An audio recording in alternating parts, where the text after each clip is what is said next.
Bos. Oke. Ya Mas Kaisang sudah berkeluarga sendiri kok. Punya keputusan sendiri. Punya keputusan sendiri itu menjadi anggota partai juga kita terima kok. Itu aja. Terbuka ya Pak, walaupun belum ada. Kita terbuka oleh siapapun mau masuk PDI Perjuangan. Mas Kaisang sudah keluarga sendiri, itu hak Mas Kaisang untuk mau milih partai manapun silahkan.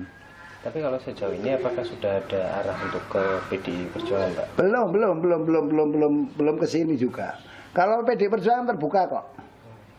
Belum, PDI Perjuangan terbuka. Jadi waktu Pak Jokowi jadi wali kota kan menjadi wakil ketua DPD PDI Perjuangan Jawa Tengah.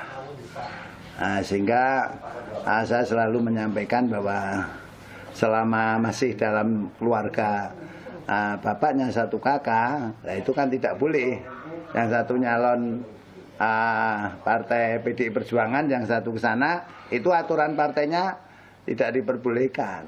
Memang ada dalam peraturan partai? Ada, PP nomor 25A ada.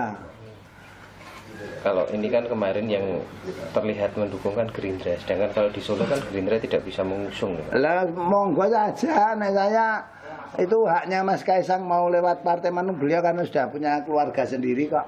Kalau masukan dari Pak Rudi untuk Kaisang misalnya nanti jadi berpolitik dan akan masuk ke partai, terutama di Solo ini, ada masukan seperti apa? Ya masukan kalau mau mengikuti jejak bapaknya dan kakaknya ya silahkan masuk PDI Perjuangan. Namun kalau tidak cocok dengan PDI Perjuangan, ya hak dari Mas Kaisang sendiri, karena PDI Perjuangan itu kan selalu menyampaikan bahwa wali kota, gubernur, bahkan sampai presiden pun itu kan penugasan.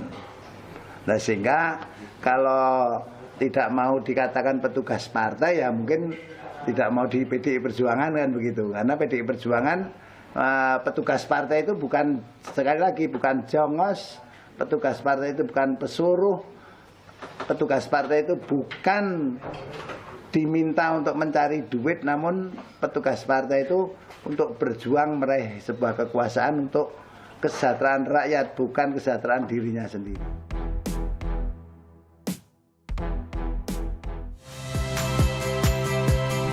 Saya Rahmat Ibrahim. Saksikan program-program Kompas TV melalui siaran digital, pay TV, dan media streaming lainnya. Kompas TV, independen, terpercaya.